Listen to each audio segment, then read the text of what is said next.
So let's once again remind ourselves of the Prime Minister's case as to why we don't need an inquiry into, well, we used to call it grooming gangs. I think now we all call it rape gangs, or frankly, rape gangs. But let's hear what Starmer had to say yesterday. This is the government justification for not holding an inquiry.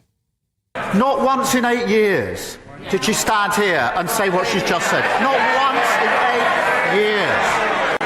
They didn't act on the recommendations. They want a national inquiry. We had a national inquiry, the J inquiry, the J report. 20 recommendations. Not a single one implemented. Not a single one implemented.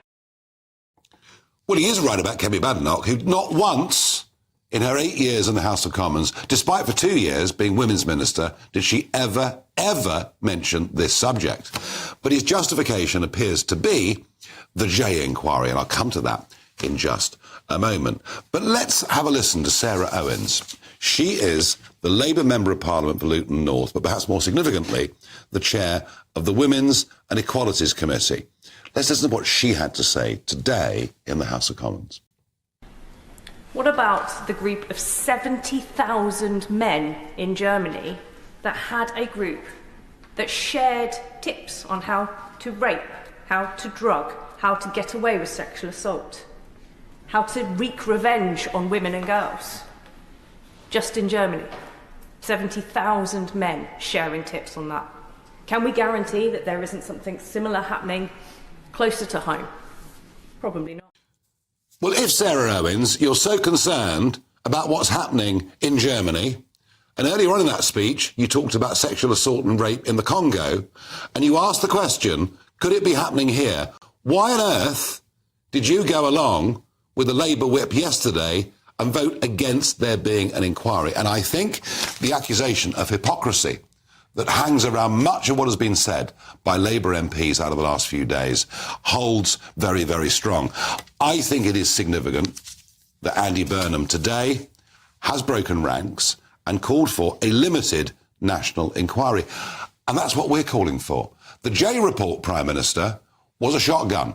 It was talking about abuse of children at all different levels. What we're asking for is a rifle shot that focuses on these grooming gangs.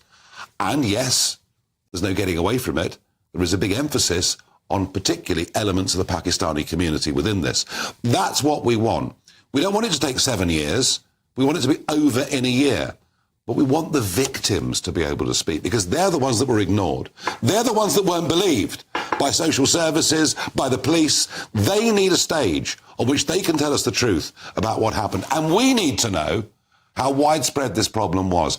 I thought it was half a dozen northern towns. Charlie Peters, our investigative reporter, says he now has evidence of at least 50 towns in Britain where this has happened. So you tell me, folks at home, are Labour out of touch? Tweet #Farage on GB News or email farage@gbnews.com. I am joined in the studio by Lord Glasman, Labour Life peer, and Tom Pursglove, former Minister of State for Crime Policing and Fire and previously illegal immigration and various other things. Quite a few Home Office. Various other things in the Home Office. Lord Glasman, that speech by Sarah Owens is just quite extraordinary, isn't it? I think so. I mean, the inability to face up to the horror that has happened in our country, systematic rape, neglect, disbelief. This needs to be exercised from the body politic. I completely agree. I think we should have a 9-month commission. Yeah. I think it should have powers of arrest. I think it's got to look absolutely at Pakistani gang rape, systematic abuse, and the people who have been reluctant to investigate it have got to be themselves investigated. This is not... See, you went on about the Tories were also playing politics, putting it in with an educational bill. This needs to be a very clear call from the government. The rifle shot is what I'm talking about. Let's call it show trials, something like that. And do you find, as I find, that the cover-ups seem almost as obscene as the crimes because it's the trusted elements of society. It's social services. It's police. If we can't trust these people, and it's ministers as well. I mean, I'm going to come to him in a minute. No, but this is the reality: the reluctance to fully face up to the disgusting things that have been happening in our society. There needs to be an exorcism, Nigel. You know, it needs to be. So I'm not into the. Today, just to let you know, I've heard much softer voices from Number 10 that it's a reasonable thing to have a specific inquiry. That's okay. What I'm saying is, things are on the move. I just want to share with you. Our only concern, you and I, has to be with the redemption of the lives of the victims, the exposure of the people who covered it up. That's all. This is too disgusting and too horrible to get involved in party politics on that. If the Prime Minister is moving to that position, but I don't want to call it a limited inquiry, I want to call it a real inquiry, even a royal commission. A specific thing into the systematic sexual abuse of working class girls throughout our country by predatory rape gangs. This has got to be brought out and absolutely exposed. And you're right. Anybody who was involved in saying, oh, this will destabilise community, no. This is an absolute out of order for any culture anywhere in the world. And it's not left or right. It was very interesting yesterday.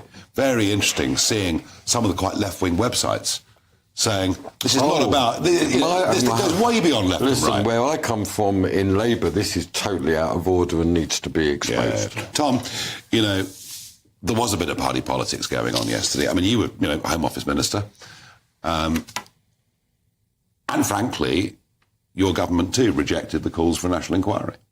Well, I think one of the marked differences is that we've had a local authority come forward on a cross-party basis to say that they want to have a government-led inquiry on this. I think that is calls that we should take very seriously. And I also think what is significant is that the work that this channel has done and others, we are seeing fresh allegations coming forward on a daily basis. That's a fair point. That is a fair point. And I think that it would be Is he right about that? To not take account of that and do something about it. Just to say, this is the new era. The truth has got to come out. Total respect for that. And I agree. And I think one of the things, I watched the debate yesterday afternoon from afar, and the question that I would like to have asked many of those Labour MPs who were standing up and dismissing the case for this is, are you really confident in your heart of hearts that there isn't anything untoward here in the sense of a cover-up? And I just don't think that anybody in the House of Commons can say with certainty that that isn't the case. I think there are really genuine concerns. In fact, we are seeing new allegations come forward.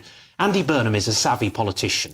I think he shifts the weather on this bit of fun, and he realises. I mean, I thought the other day when I said, if they don't do a national inquiry, I will raise the money.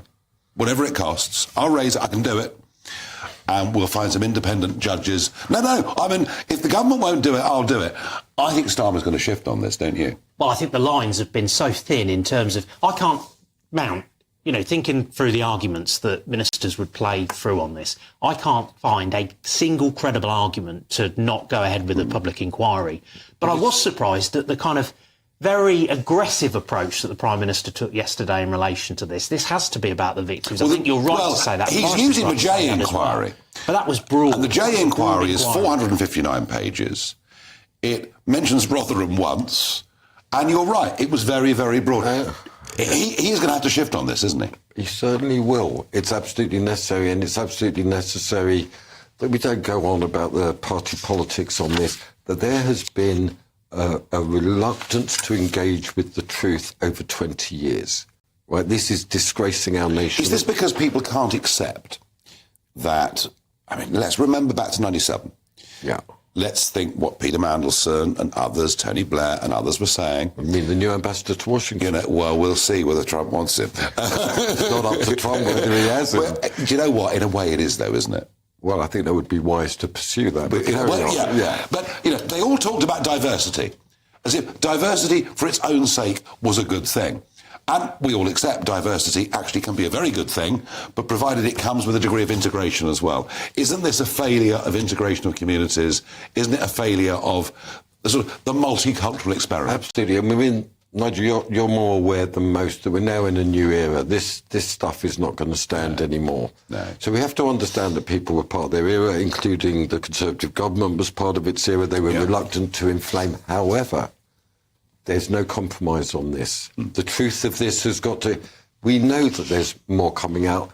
Look, I've talked to people throughout the country and I've heard stories that are simply horrendous. The truth needs to come out without fear or favour. And I think the thing is, there's been this false choice presented about having an inquiry and getting on and deliver the J recommendations. We've got to do both of those things in parallel because victims do deserve the J to get recommendation to the truth, was and these failings must never be repeated. But the J report, it was not implemented. But this is a different thing, Nigel. Yeah, this is about the game has changed. A political moment of reckoning. Yeah. And one of the things that's got to be reckoned with is the nonsense around multiculturalism and diversity as being unqualified. Well, I absolutely agree with you. OK, but that's the politics that's coming. Yeah. Well, I have to say, I've campaigned on grooming gangs since 2012. I remember an extraordinary situation in 2014 in Rotherham where a couple who were foster parents were taken off the foster register list in Rotherham because they were UKIP members. So all this terrible stuff was going on. Nigel, and that was how the local authority behaved. It's unbelievable. But Nigel, there are parents who went to the police who were then investigated for race. This has got to stop. We've got to have a judge-led, really specific inquiry and as you into say, this. With powers of subpoena. Yeah. Well, with arrests and trial going on in parallel, this has got to be done with merciless justice. It's funny, you get these occasions when Westminster and quite a bit of mainstream media, along with politicians, are just out of touch with the country. This is a vast gap, isn't it? Well, I think you were very quick in pointing out the fact that there needed to be a real effort to get to the truth. I was on this programme last week when Chris Hope was in the chair covering, and I said I didn't think that this position would hold because it's just not justifiable to deny that of victims. There must, of course, be systemic change to prevent things like this from happening again. But you can't be sure of that unless you get to the truth and understand precisely what has happened. What these girls say is they went to social services, they went to the police, they went to senior school teachers, and no one believed them. It's harrowing. And actually the story that Charlie told earlier in the week on this channel about the fact that there was a police officer who turned up at a victim's home and confronted them and made them take a morning after pill. That is just staggering. Look, absolutely staggering. This is just what happened, and it's part of this, Nigel, is that people didn't want to be rude. They didn't, so we've got to have a context where this could be spoken about fully, truthfully. Well, I think it's coming. I think it's coming. I think we all feel it's coming. I'm telling you it's coming. OK, there we are. On that note...